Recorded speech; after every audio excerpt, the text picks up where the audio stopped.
My Ummah, he will say, Rasulullah omade. ассалому алайкум дӯстони азиз, апаҷоно, хоҳарҷоно, модарони меҳрубон, ҳамаи хушмо хуш омадед ба канали ман. умедворам ки ҳамаи шумо хубу тансиҳат ҳастед. аллоҳ аз шумо розӣ бошад. дӯстони азиз, имрӯз ман хостам ки саҳар кати як намуд пироги болаззат бо ҷем ва меваҳо омода кунам. ба ман ҳамон маҳсулотҳо лозим шуд. ҳозир камтар пеш аз ҳамин наворам ҳамаи маҳсулотҳоро овардам, нишондодагӣ ҳастам, навистагӣ ҳастам. боз дар описанияи видеом шумо метавонед рецепти ин пироги болаззатро гиред. дӯстони азиз, мо пеш аз ҳама ягон 300-400 грамм ордба, ҳамон қадар, ягон 2-2.5 стакан мешавад. якта шедраи летаи хунукакро гирифта аз чорка мегузаронем ва баъдан хушро омехта мекунем, то ин ки ҳамон ҳамаи равған дар орд хушрӯ мулоим шавад, яъне ки ҳамчун хока шавад. ва баъдан дар лаълии дигар мо 3 то тухм, намун 1 пиёла шакар, 1 қошуқ ванилинро ва баъдан 1 сметанаи калони файзи расулро андохта хушрӯ мекобем, омехта мекунем ва дар як тараф гирифта монда, ман дар даруни ин хамирамон бошад 1 қошуқ разрехитил меандозем дӯстони азиз. ва баъдан ҳамон тайёр кардагии тухмро бо сметана ҳамашро якҷоя карда як хамирча мегирем.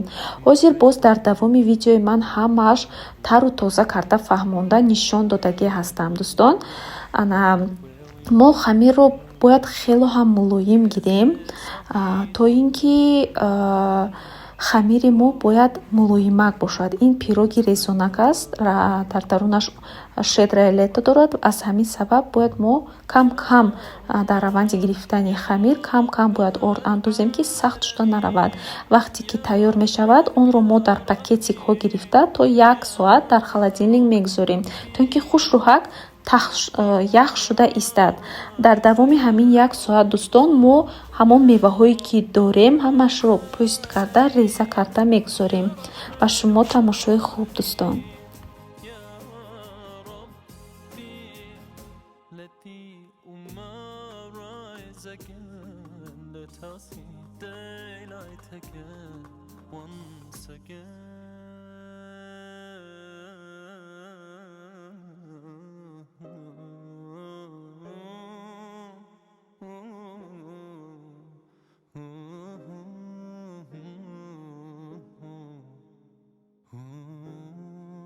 духтарони азиз, бонувон, модарони гиромӣ, чанд кас дар комментариҳои худам ман дидам дӯстон, бисёри духтарон пурсон шуданд ки апаҷон ба мо ягон кремҳо барои нарак, барои донаи пӯсти рӯй, доғҳо ва ғайраҳо тавсия диҳед. тоналин крем гуфтанд ва ғайраҳоро гуфтанд.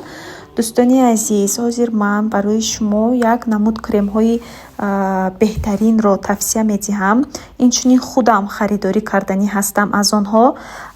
беҳтарин ҳастанд барои фоидаи худатон, фоидаи пӯсти рӯи худатон. дӯстони азиз, ман ба шумо тавсия медиҳам, маслиҳат медиҳам. шумо низ духтарони азиз метавонед аз ҳамон намуд кремҳо, маҳсулотҳо харидорӣ намоед ва худатон мебинед ки натиҷааш беҳтарин мешавад. барои он ки маҳсулоти кореягӣ, кремҳои кореягӣ дар дунё беҳтарин кремҳо ба шумор мераванд, барои он ки онҳо бо як махсус ингредиентҳо кремҳоро омода мекунанд. аз ҳамин сабаб дӯстони азиз, ман озима як чанд суратҳои кремҳоро дар рӯи экранам мегузорам, якбор дида бароятон. марҳамат дӯстони азиз, ман тавсия медиҳам бар он занҳое ки, модароне ки азият мекашанд аз рехтани мӯи сарашон. шумо метавонед аз ҳамин гуна спрейҳо барои рехтани мӯи сар, шампунҳои беҳтарине ки маҳсулоти кореягӣ атоми аст истифода баретон. ҳар гуна зубная паста ки бо растаниҳо омода карда шудааст, ки аз пешгирии санги дандон ва дур кардани бӯи даҳон ва ва инчунин ҳар гуна витаминҳое ки бой аз минералҳо ки дар таркибаш комплекс витаминҳо ҳаст истифода баретон. Бештар занон бонувон модароне ки баъд аз таваллуд азият мекашанд аз кам витаминӣ, аз рехтани мӯи сар ва ҳар гуна доғҳое ки дар рӯяшон пайдо мешавад ба монанди доғ, наракҳо, доначаҳо. дӯстони азиз, шумо метавонед аз ҳамин брендҳо маҳсулотҳои атомӣ барои худатон дастрас кунедон. Ман худам дӯстони азиз ҳоло бошад дар равиши ҳамин кор ҳастам, яъне мехоҳам ки аз ҳамин маҳсулотҳо истифода барам, барои он ки ман бештар худам корейски косметикаҳо истифода мебарам. Мехоҳам ки аз маҳсулотҳои атомӣ низ истифода барам. ана беҳтарин маҳсулотҳо ҳастанд. Ман худам инструксияи чанд маҳсулоташро хондам, дида баромадам дӯстони азиз, ва ҳамон занон духтароне ки аз ман пурсон буданд, аз шумо ҳамин гуна маҳсулотҳоро тавсия медиҳам духтарон, ва инчунин тонални крем низ аз ман пурсон шуданд ва ҳоло бошад сурати онро ҳам дар ин ҷо пешкаши шумо мегардонам. бонувон марҳамат бинетон, ин яке аз беҳтарин тонални крем мебошад. ман медонам ки маҳсулотҳои Корея ин худаш беҳтарин маҳсулотҳо аст ва умедворам ки дӯстони азиз аз харид кардан ва истифода бурдани ин маҳсулотҳо шумо пушаймон нахоҳед шуд, барои он ки беҳтарин маҳсулотҳои ҷаҳонӣ ин худаш маҳсулотҳои кореягии атомӣ мебошад. ана духтарони азиз, пешопеши шинос намудани ман бо ин брендҳои маҳсулотҳои кореягии атомӣ, боз ман шуморо мехостам ки шинос кунам бо ана ҳамин ширкат. мумкин ки баъзе одамон намедонанд дӯстони азиз, барои ҳамин пеш аз тавсия додани ҳамин кремҳо ман мехостам камтар маълумот диҳам барои шумо. дар ширкати атомӣ дӯстони азиз ҳар як бонувон занон метавонанд аз хона нишаста кор ва фаъолияти худашонро пеш баранд. ҳастанд занон бонувоне ки дар хона менишинанд, рӯзи дароз бо кору бори хона банд ҳастанд ва баробари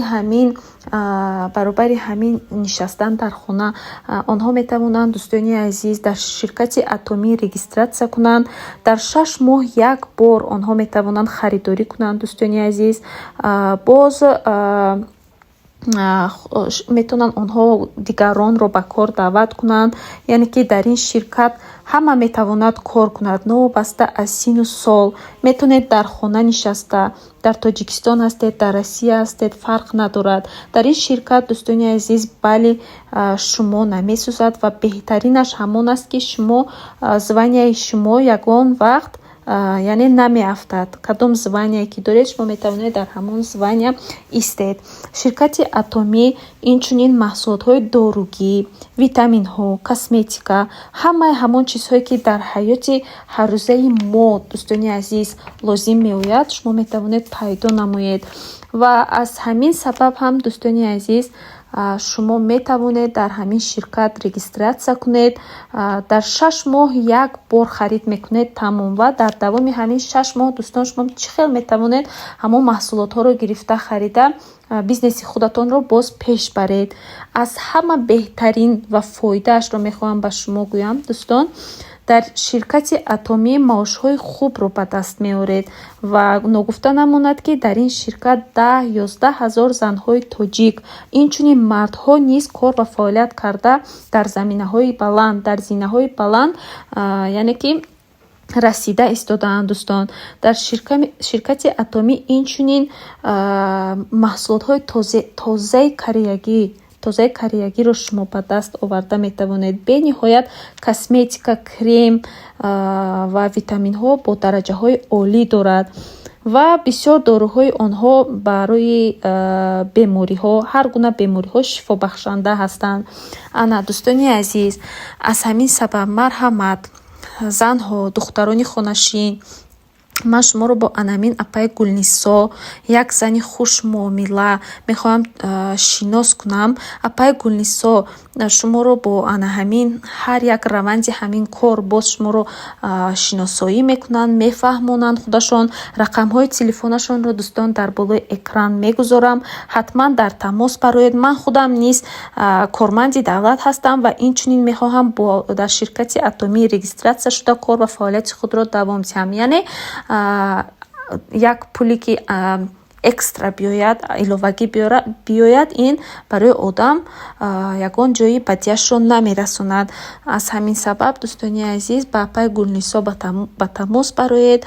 Апаи Гулнисо ба шумо ҳамаи равиши корро мефаҳмонанд. иншоаллоҳ ки шумо метавонед аз хона нишаста кор ва фаъолияти худатонро пеш баред дӯстон. Ва умедворам ки ҳар як зан, ҳар як бону модар дар хона нишаста каме ҳам бошад барои ба даст овардани маблағ, яъне ки шавқи худашро ба миён меорад, метавонад аз пули худаш, аз пули коркардаи худаш барои худаш ягон чизро харид намояд.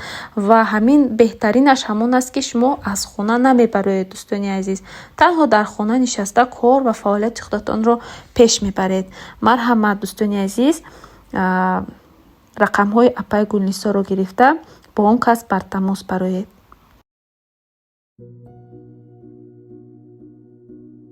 ана дӯстони азиз, мо анамихел хамиромонро рост кушода баъдан ҷемро илова менамоем дӯстон. шумо метавонед ҳар гуна меваҳои худатонро истифода баред, аз ҳар гуна меваҳои болаззат истифода баред. ман хостам танҳо себро илова кунам дӯстони азиз. ва дуюм зуволачаро низ аз холодильник гирифта ана ҳамон қадар рост карда, ҳамвор карда ба мисли якумаш болои хамирамонро маҳкам мекунем ва баъдан гирдашро хушрӯ мепечунем. ҳозир боз дар раванди видео ҳамаашро худатон мебинед.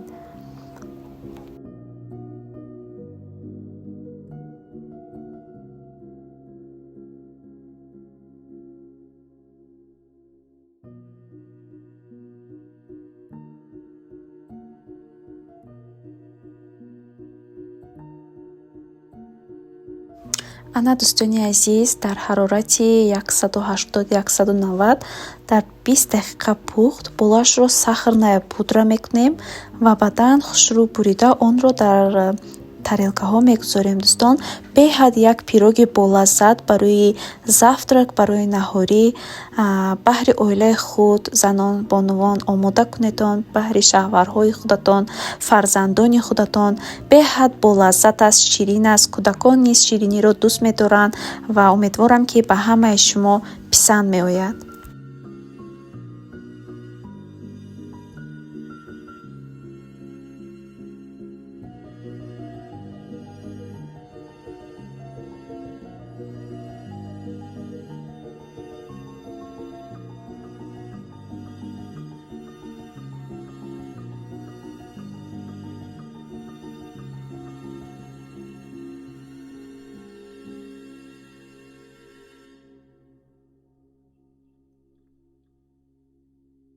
ана инҷо бошад дӯстони азиз, боз як намуд самбусаҳои кадугӣ омода кардам. ҳамон як рӯз самбуса карда будам, ба ҳамаи оилаводамон беҳад сахт маъқул шудагӣ буд, беҳад мулоим буд. барои ҳамин боз як бор хостам дӯстони азиз омода кунам. беҳад ҳамихел хамираш мулоим аст. рецепташро ман дар влогҳои гузашта овардагӣ ҳастам. дӯстон, касе ки мехоҳад омода кунад. ана дӯстони азиз, баъд аз ин боз ман як оши палов имрӯз омода кардам. имрӯз рӯзи якшанбе, барои ҳамин хостем ки баҳри хонаи худ, оилаи худ ягон чизи болаззат тайёр кунем. дӯстони азизи ман, ин буд як влоги имрӯза. ташаккури зиёд барои дастгириҳои ҳар яки шумо миннатдор ҳастам. барои суханҳои покатон раҳмати калон. худо аз шумо розӣ бошад дӯстон. дастгирии шумо ин пешравии ман аст. то влогҳои оянда бо влогҳои Фирӯза бимонед. хайр.